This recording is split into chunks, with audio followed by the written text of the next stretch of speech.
All right.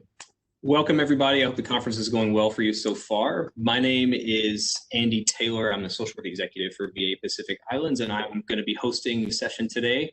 Our topic today is affordable housing strategies to address homelessness on the neighbor islands. And we have with us today Adam Roversi, Kauai County, from Kauai County Housing Agency. We have Linda Musell from the County of Maui. And we also have Ann Bailey from Hawaii County.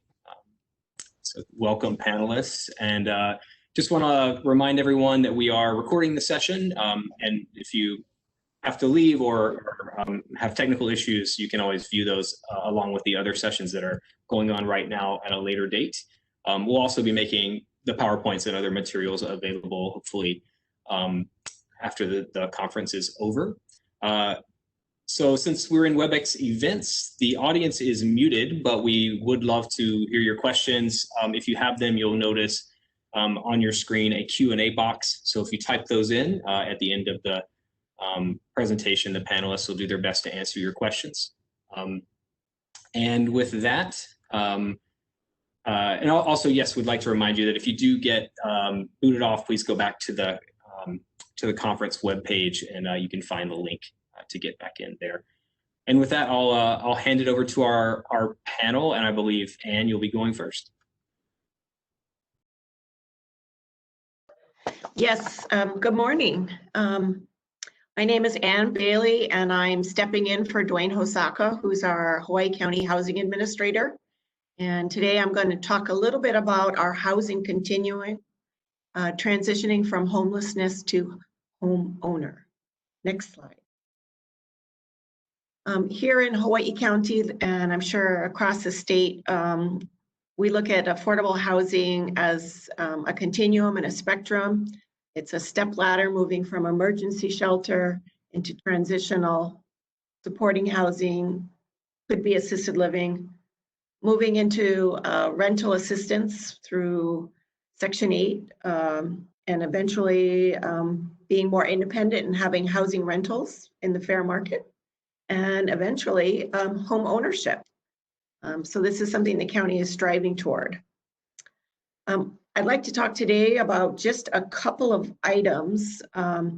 We've been really focusing on how to save money with our affordable housing. At being the last island in the chain, our costs are a little bit higher because of all the extra shipping costs. So it's imperative that we really look at how to save costs. Two of the principles that we're really looking at is using EO'd, executive ordered properties to the County of Hawaii. And in the case of workforce housing, we have been donated huge acreage, and close to 200 for a project out in the South Kohala area. We also look for parcels that have infrastructure nearby, and water, power, sewer is really important. On the west side of the Big Island, those are definitely limiting factors for us. So whenever we can find a parcel that has those amenities, we're all for it. And we also look at the housing demand, where how many people do we need to serve? What type of units? And in this particular case, I'm going to talk about our emergency shelter units for single males and our workforce housing rentals out on the Kona coast. So today, I'm going to speak about two project locations in particular. One is based in Waikoloa Village on the Gold Coast, as we call it here, Kamakaua Nui, and also Keolaho, which is in Hilo, which is another project site, which is on an executive ordered property. Now, Keolaho is a really important and exciting project for us. The meaning is to revive, recover, restore to health. This project is exciting for us because it's an executive ordered property. It's the old Hilo Hospital, and we've been able, through Ohana Zone funding in the order of $2.5 million, to renovate part of the structure and create a short-term emergency shelter with 25 beds. And again, our target population is single men who are homeless or who are in risk of falling out of homelessness. Our goal here is to use this EO'd property and its renovations to create a bridge that moves them from homelessness into shelter and eventually into the workforce and on the pathway toward home ownership. Next slide. Our eligibility requirements are very simple. You must be a single man or at risk of becoming homeless. We want you to be willing to participate in shelter programs because that's vital for developing the skills and getting the resources you need to become more independent and successful.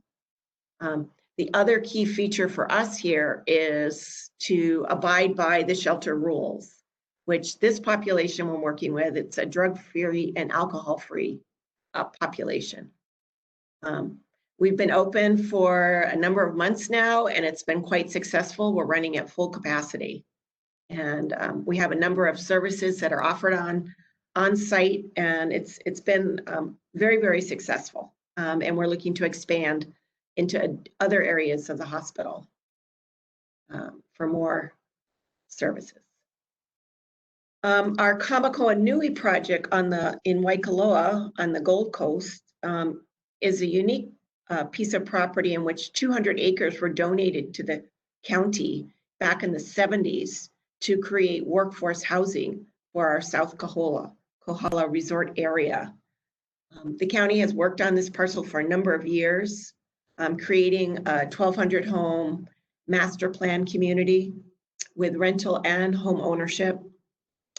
We've spent $40 million on infrastructure development to bring power and water right to the doorstep of this parcel. Our initial phase has been hugely successful. We built 91 single family homes with 15-year resale restrictions. This is a first-time homeowner opportunity for our families. In the last 7 years, we've had a number of resales there, but again, the restrictions apply. So we, again, keep building our homeownership population here on the Big Island. With 200 acres, we expect to do more. One of the efforts that we've focused on now is rentals.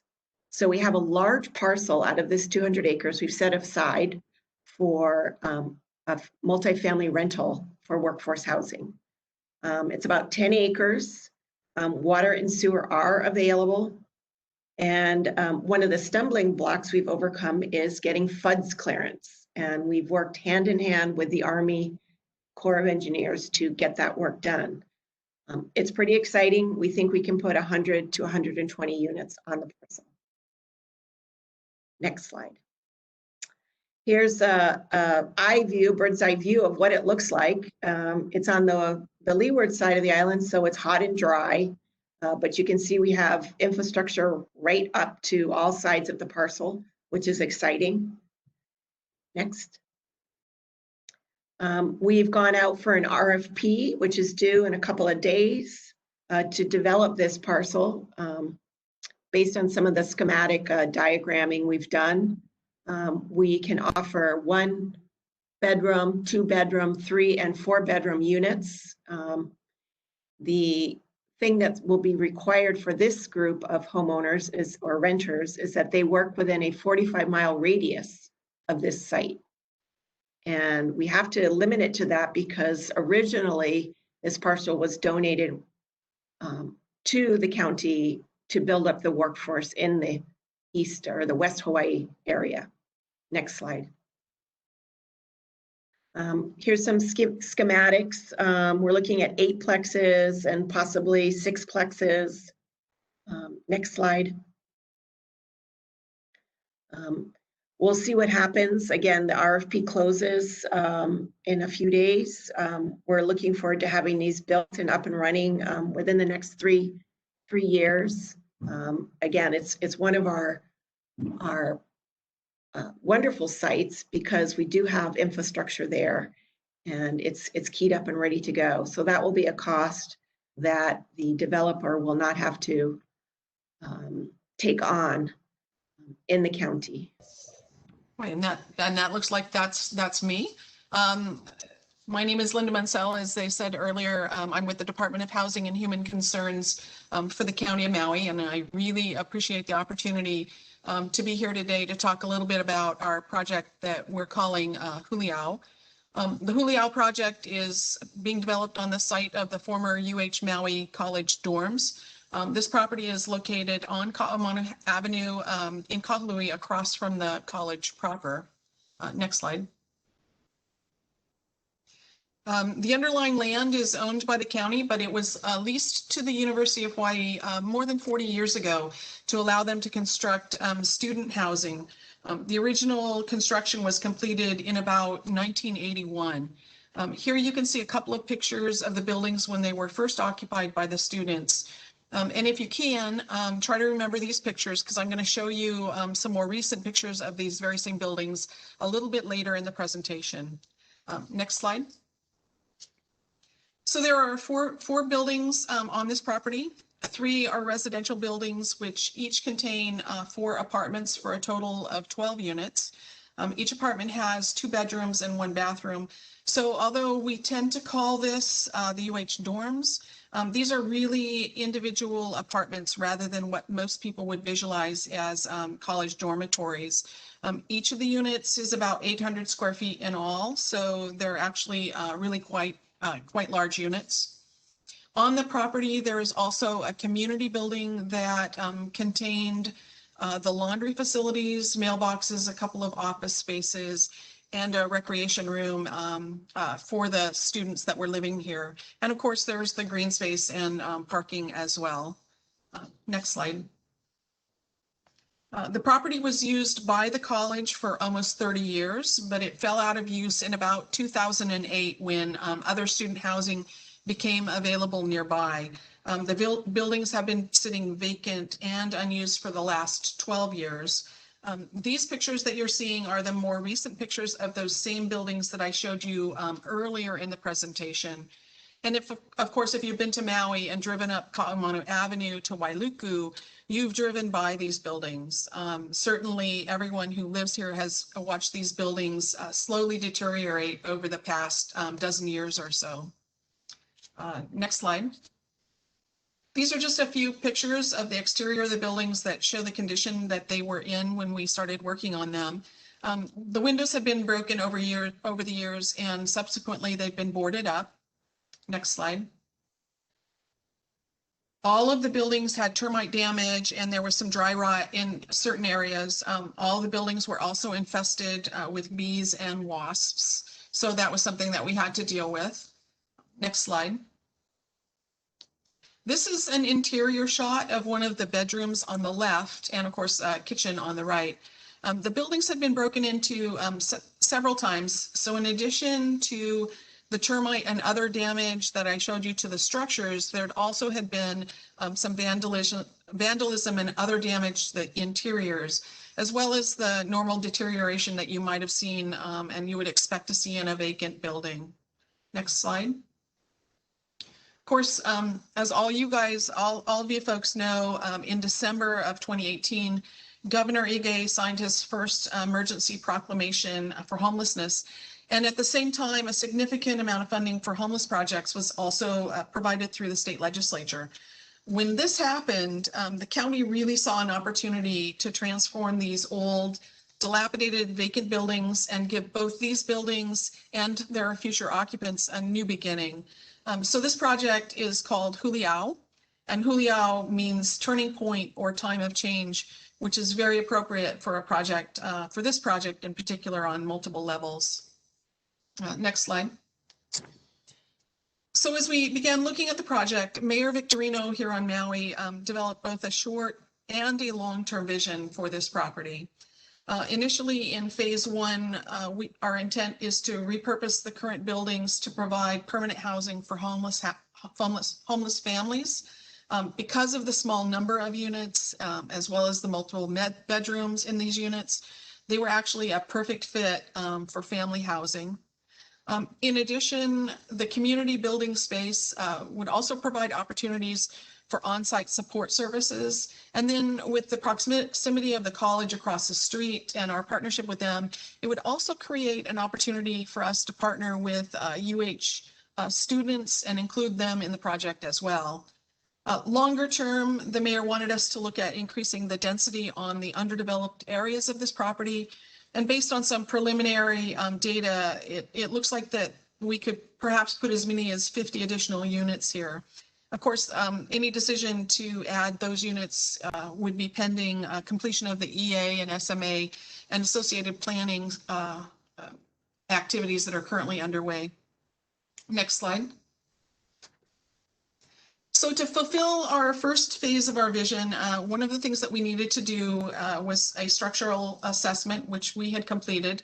The structural assessment did determine that the buildings were structurally sound and could indeed be renovated and made livable again. Essentially, it told us that anything that needed to be replaced could be replaced or repaired. Next slide. One of the things I really want to emphasize for this project is that for Maui County, this project is really a very unique opportunity. A number of things had to come together at just the right time to make all of this happen.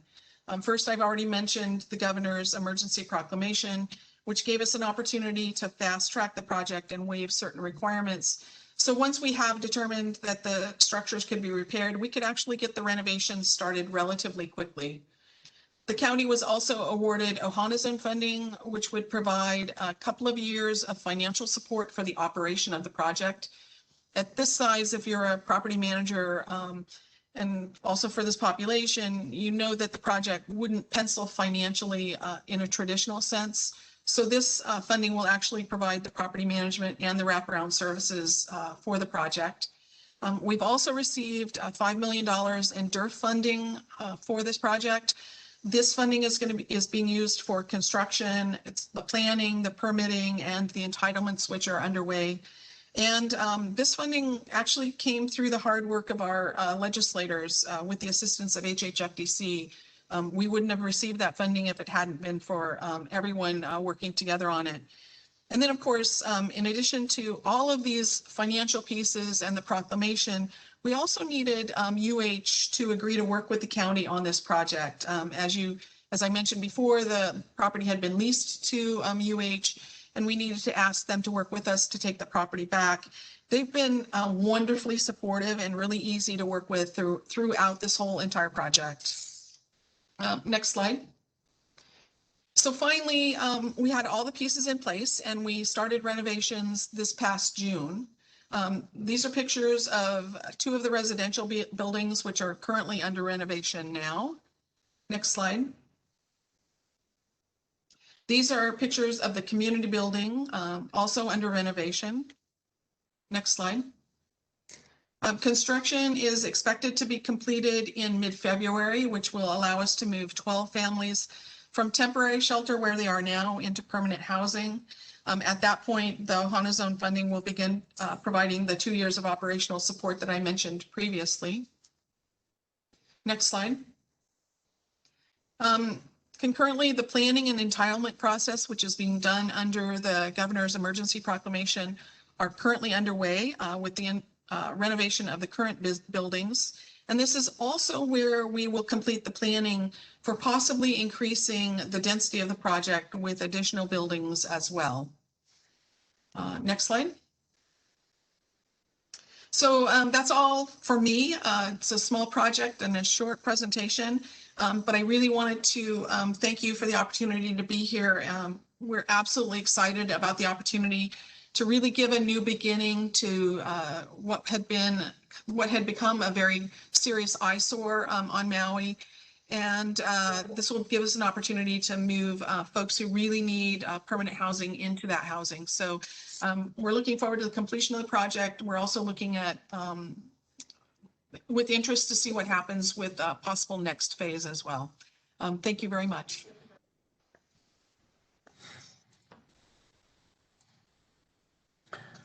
Okay, aloha everybody. This is Adam Roversi. I'm the housing director for the County of Kauai, and I'll be discussing our new Kealaula at Pualoke Street supportive housing project, which is the first project commenced and now being completed on Kauai, specifically to address the homeless population. Because all affordable housing serves to address homelessness in some sense, but this project is specifically designed just for currently homeless individuals. Here's a overhead site view of what was in red is the site of the Kealaula project. This was previously designated as an arboretum. It's state land adjacent to Department of Land and Natural Resources field office on Kauai, also next to the county's Department of Water. Prior to the commencement of our project, this image doesn't show it because it's fairly old, but this park itself was a maintenance challenge and had become sort of the center of an entrenched homeless community itself, a small tent village. It was an ideal location, however, for an affordable housing project because it's in very close to the center of Lihue, which is the town seat on Kauai. So it's, which is our main employment hub. It's also close to social services, close to public transportation, close to healthcare. Adult mental health services is right across the street. And it's also close to sewer, water, electricity, and available infrastructure that makes a development like this possible and affordable.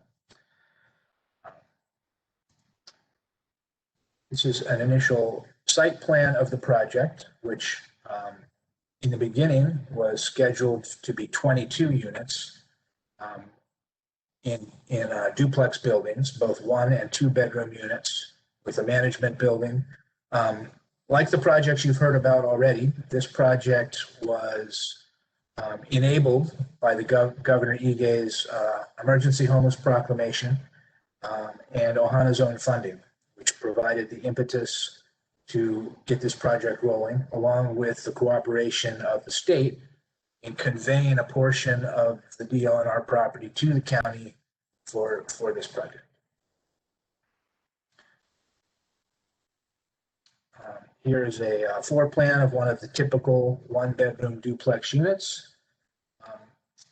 It's the original inspiration for this project came from Mayor Kawakami and his visits to the development on Sand Island on Oahu to establish a tiny home village to serve the homeless community.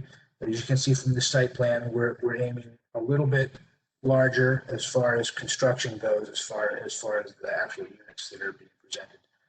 I don't have an image of the studio units, but we also have studio duplex units that have removable dividers between the two. So if we have larger families, the studio duplexes can be opened up into a single unit for a larger group of folks. Here's the just site groundbreaking, which was not that long ago. Actually, February of this year was our initial groundbreaking. Here's some in-progress construction on the left of the 1-bedroom duplex units, which each have a small porch outside. The right side is an image of one of the 1 bedrooms, the bedrooms themselves. Some more in-progress construction images on the left-hand side is one of the ADA compliant 1-bedroom duplex units that's built on slab-on grade. The other units are all post and pier construction. On the right-hand side of this image is the set of 3 studio duplex buildings, so 6 studio apartments. Here's interior photos of the ADA 1-bedroom unit, left of the bedroom, on the right bathroom. Here's an image of the kitchen. The bedroom is off in the distance. Bedroom is on the left. Exterior view of our 1-bedroom ADA compliant unit. We are actually having folks move into this unit Sidewalk you see there has been completed. They'll be moving in next week, along with, I believe, 8 of the other units. Another exterior image of one of the 1-bedroom duplex units, each of which has a small front porch. Here is sort of a stepped back site visit, site view of the project. The corner, this property is located on the corner of 2 streets, and at the corner intersection, there's a pre-existing Sparks Matsunaga Memorial Park, which has been retained and re-landscaped. I think it'll complement this project. We're going to have an open-air gazebo constructed at the park, along with picnic tables. They'll serve both the wider community as well as the folks who are tenants here. Here's some of the details about this project. So as I mentioned before, it was enabled essentially by free land conveyed to the county by the state through executive order of Governor Egan. The total construction budget for this project was $4.2 million, initially scheduled for just 22 units. But as the project commenced, the county was able to allocate additional funding to the project to increase the total unit count up to 30. We estimate with those 30 units, we'll be able to serve approximately 75 individuals. It also includes a management office. Women in Need is a nonprofit partner organization that will be providing the wraparound social services and site management, similar to the projects that you've heard about on Maui and Big Island. It also has an on-site laundry facility. And in connection with this project, we also did an area sewer upgrade that is going to also serve our nearby emergency homeless shelter and enable that to expand. It has for several decades been constrained by the fact that it operates on a septic system, so that limits its capacity. So we're going to, with this project, we'll be able to tie our existing emergency shelter into our sewer line and increase the bed count there. And also the sewer upgrades served a 54-unit standard affordable rental project, which is immediately across the street from the Kealaula project. So we had our initial seed money was the $2 million in state Ohana zone funding, with additional $2.2 million in county funds allocated to the project. And that comes out to $140,000 per unit. And if we subtract out, management, building, laundry facility, and so forth, the actual construction costs per unit for this project is in the ballpark of $115,000 a unit. The timeline for this project, our groundbreaking was in February of 2020. That was preceded by a couple of months only of planning and engineering work. And the units are completed and ready for move-in now by the end of November. So we've completed this project from a grass field to move-in ready in 9 months, which for anyone who's ever been involved in government construction projects in Hawaii is supposedly impossible. I'm glad to say we've done it. We've also have $2.36 million from the State Department of Human Services connected to the Ohana Zone project. And that's what's going to provide the wraparound services, social services for a 3-year period to get this project up and rolling. And we'll figure out how we keep it running after that. We consider this to be a sort of an amazing success story on Kauai. I want to touch on a couple of things that Linda already mentioned that made this possible. Both the rapid construction timeframe as well as the relatively rock bottom per unit costs of getting this built. In preparation for this meeting, I reviewed the average per unit costs of typical subsidized affordable housing projects with budget information that Hawaii Housing Development Finance Corporation has publicly available. And the typical per unit cost over the last, say, 3 years has ranged from just under $300,000 a unit up to a high of just over $500,000 per unit for typical affordable housing projects that are receiving home and HTF federal subsidies, as well as usually low-income housing credits to enable them to be constructed. So these typical subsidized projects are running in the ballpark of $300,000 to $500,000 a unit.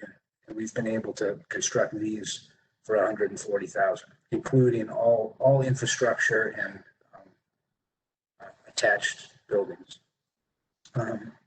And as I mentioned also, we've been able to construct this in just 9 months.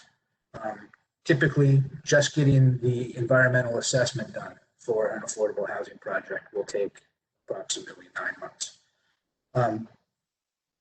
So importantly, as Linda mentioned, the governor's emergency proclamation is what enabled this to happen because of the procedural requirements that were waived in connection with that. And I bring that up because I think it could be the avenue to be able to repeat this sort of project, other areas on Kauai or in other islands with similar speed and savings if we could make permanent or revisit some of those waivers and savings. And specifically, some of the things that were not required for this project because of the emergency proclamation, which has since expired, the homeless proclamation. So we were not required to go through the standard environmental review process. We were not required to go through the standard historical preservation review process with SHPE. We were not required to strictly follow state procurement requirements. So we were enabled to engage directly with a contractor that we knew and trusted and do a direct design build negotiation to come up with both the site drawings, the engineering drawings, structural drawings, and which ultimately I think gave us very affordable and well-built units. We were also exempted from planning regulations as well as building requirements that are typically imposed by the county. So that enabled us to move forward. We've built all of these units to code so that they can pass all of those things. But we're able to come back to get those building permits after the fact rather than have them be a front-end delay project. So our hope here on Kauai is that having demonstrated the success of this project, we can show the community that having a project to serve the homeless community in your neighborhood can be a well-run and beneficial part of the neighborhood. So to demonstrate to the residents of Kauai the success of this project so that it enables us to repeat this in different areas on the island. And just, anecdotally, at our last point in time count here on Kauai, we had ballpark, this isn't the exact number, but we had a ballpark 400 homeless individuals on Kauai. So we estimate that this one project can serve up to 75 individuals. So if we could repeat this project 4 to 5 times in different communities on Kauai, we could essentially provide sufficient housing units for our entire Kauai homeless population, which obviously that's it's a large project to repeat this 4 times, but given that we've completed this entire project for $4.2 million, and we consider how much a typical affordable rental project costs, this would be a far less expensive and more expeditious way to address homelessness. As an example, the affordable housing project across the street from this project, which is being constructed as a partnership with a nonprofit developer on county land, has a total project cost of $30 million for 53 units. So exponentially higher costs for not that many more units compared to what we've been able to achieve with this Ohana Zone project, given the executive order and cooperation between the state and the county. I believe that is the conclusion of our slideshow.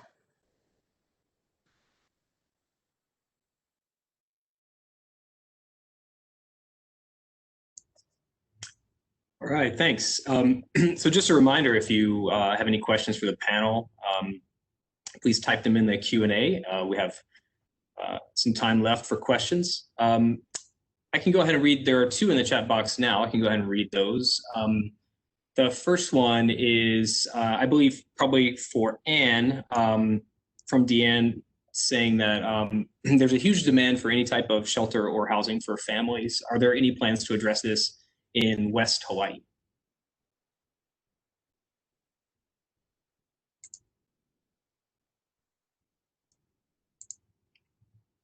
Actually, in our pipeline, we have a number of projects already primed and ready to go. Just north of me, there's an 80-unit project, which will probably be adding, I think, up to about 101 units altogether up in above Hinalani Street. There's a project slated to go up there.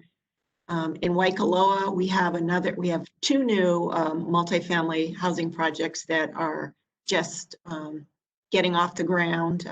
One should be breaking ground actually probably at the turn of the new year.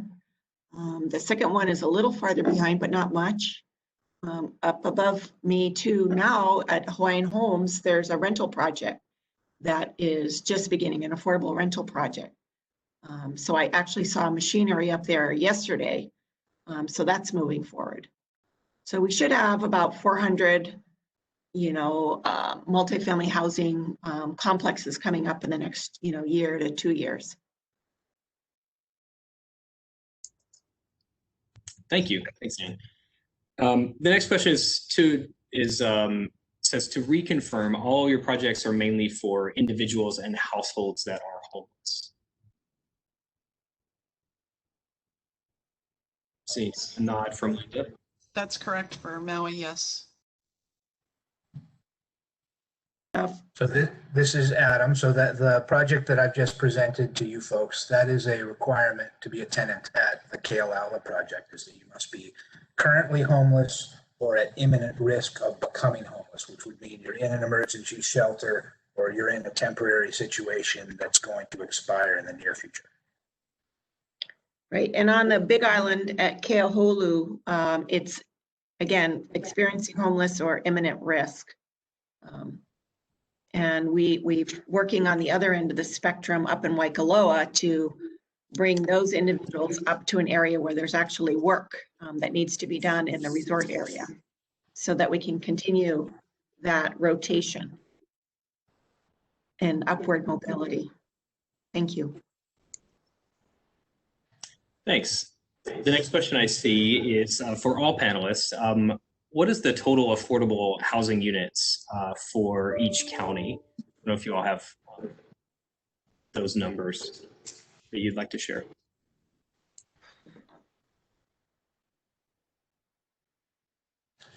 So this is Adam. I don't have exact numbers to present, but because there's a wide range of projects that cover a wide range of income levels. So I would ballpark that we have approximately 2,500 units of housing that is income restricted in one way or another. Some of them are, and those are from multifamily projects that the county owns to privately owned projects to even single family homes that are sold under a special leasehold program that we operate.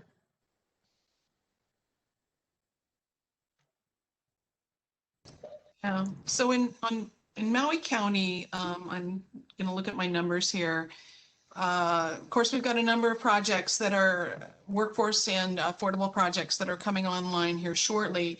But we've got about, my last numbers are about 2,500 affordable or rent controlled in some fashion units. And of course, those are broken down between senior housing, family housing, there's some public housing, and also some special needs. And they're scattered across all 3 islands that make up the county of Maui. And if anyone is interested in actually having those numbers, we can provide those. Hi, on the Big Island, our numbers are probably a bit higher than either of the other 2 counties.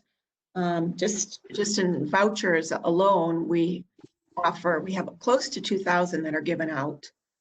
On top of other private homes that have income restrictions, multifamily units. I mean, we're upward of 2,500.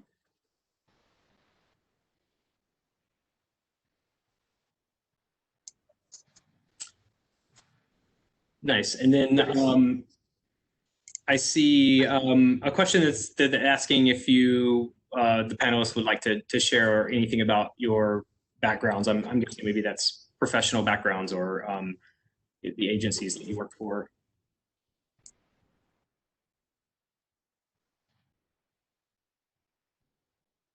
I can quickly add that this is Adam. So I've been the housing director here on Kauai for 1 year and 3 months, I think now. Previous to that, I am an attorney. I worked as a deputy county attorney here on Kauai, doing civil litigation. But before that, and probably my most logical connection to housing before becoming an attorney, I was a building contractor here on Kauai for approximately 15 years doing residential home construction. Let's see. And so for me, I am the deputy director for the Department of Housing and Human Concerns. I've been in this position for about 1.5 years. I come out of the housing division, so I've worked with developers who are developing affordable housing projects. I also worked in the Section 8 program, so I'm familiar with their programs. I was in housing for about 10 years. Before that, I was a farmer. And before that, I was worked for High Tech in the I was there, boy, I forget what my job was there. I worked with I was personnel and human resources for them. I did that for a long time. Hi, and for myself, I've been employed by the County of Hawaii for over 10 years now, and I'm currently serving as a division head for community development. I was responsible for the Kamakaua Nui project and building 91 homes. I have been a deputy assistant housing director in a prior administration, and I come from a family of private home development on the mainland. Thank you. See another question. Does the project on Kauai at Pauloke Street accept rental assistance? And if so, how do we sign up? I guess that would be for Adam. Yes, the Kealaula project is eligible for rental assistance programs, either our TBRA program, which is designed specifically for people who are currently homeless, or the standard HCV voucher program. So to apply to be a tenant, you would contact Women in Need, who is the nonprofit organization that's managing the project. Separately, you would apply for rental assistance programs directly with the county housing agency.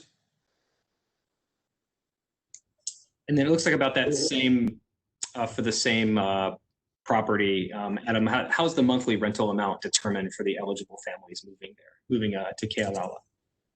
So the base rents for the project were established as $700 a month for 1-bedroom units and $500 a month for the studio units.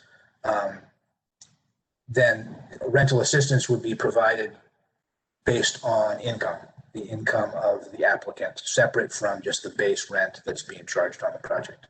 We did, because of COVID-19, set the project up using CARES Act funds, recognizing that it might not be realistic to expect homeless individuals moving into that project during this time period to be able to immediately find employment and begin paying rent, that we established a program to provide the first 3 months of rent under the CARES Act for free, essentially, to give additional time for people to get their lives together, find employment, and be in a position where it would be realistic to pay rent. Thank you. I think the next question looks like maybe is for the group. Are tiny home and modular home units available? Any projects that use those?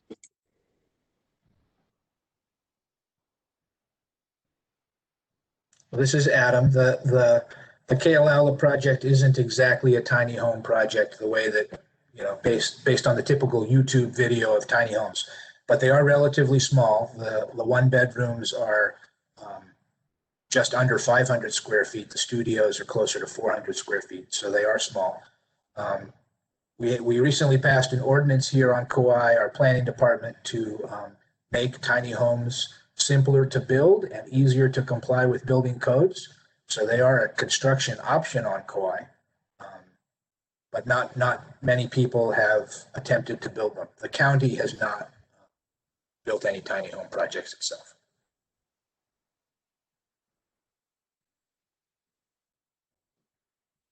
I would say here on the Big Island, we have built tiny homes through executive orders before. We always have a problem though with trying to reconcile the building after the executive order is up and seeing that it meets all the existing housing code conditions. But as a whole, the county itself has not built tiny homes yet. So for the County of Maui, we've talked to several developers who were interested in doing tiny homes, but we have yet to have a project actually move forward. There's some issues with zoning and planning and other things like that that we're still having to work through. And again, the county has not built any tiny permanent homes here. We do have some pallet shelters that we're using temporarily currently through the COVID situation, but I think that those are intended to go away in March, which is about the time this project that I presented today will open up. And so we're hoping to move those families into that project. Thank you.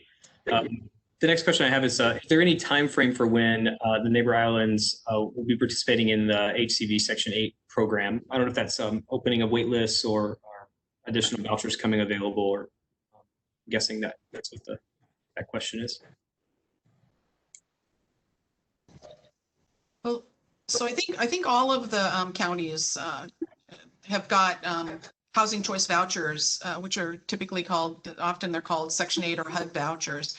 We've got 1,464 plus VASH vouchers that are through HUD as well. Those are targeted towards veterans specifically, but I think every one of us have got vouchers that we do utilize. And if we could get more vouchers, we'd be more than happy to accept those. So anybody has contacts, please contact me. Yeah, on Kauai, the HCV waiting list is open for applicants to sign up, and we periodically pull names from the wait list to issue new vouchers. For the County of Hawaii, currently our wait list is closed, but we're getting down to the bottom of it, so it's likely that we'll open up again at some point in the future.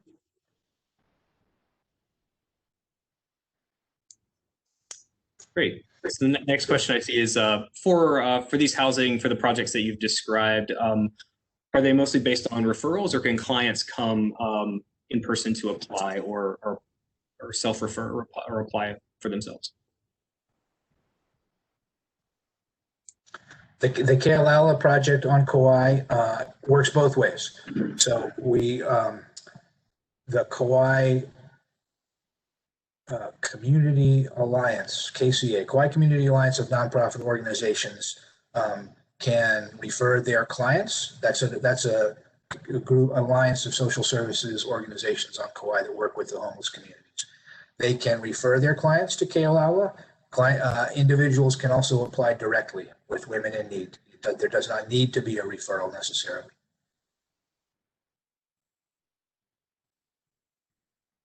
For the county, for our Keolaho, it would be very similar to what Kauai does. You can apply through the CAP program, Community Alliance Partnership, or you can go direct to Hope Services to become an applicant. And for Liao, for our project, that's the participants or the folks that are going to live in that project will be referred to it through the coordinated entry system to make sure that the folks that are most in need will have the first opportunity to have housing in that project. Thank you. The next question I see is free land conveyance by executive order on Kauai is super. Is this possible for other Kauai areas and for the counties? I'm guessing for other counties. Well, on Kauai, it is possible, and we've already received some land in Waimea, where we're pursuing a similar Kealaula style project, although it'll be significantly smaller in scale just because the land area is smaller. We've also recently received some state lands for the purposes of affordable housing in Hanapepe and in Wailua. Those particular parcels will likely be also smaller in scale than the Kealaula project, in part because there is not sewer service in those two areas.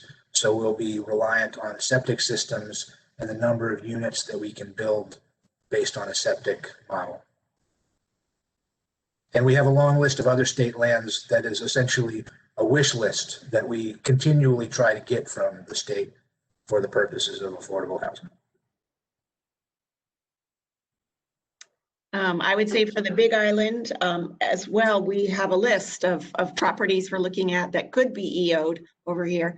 In addition, we have several that are in the process of being EO'd to us. And the Keolaho project is actually on EO property, and there's much more land around that site. So we're looking at that as something where we could expand into and build tiny homes or something along those lines.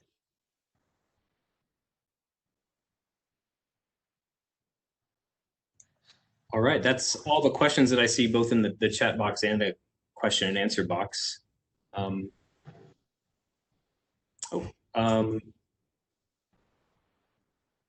Says that, oh, there's one that came in. So Sandra Fund, director of the Honolulu Department of Land Management, shared a project called Maliola, uses gray water for gardens. Is that something that would be considered on outer islands?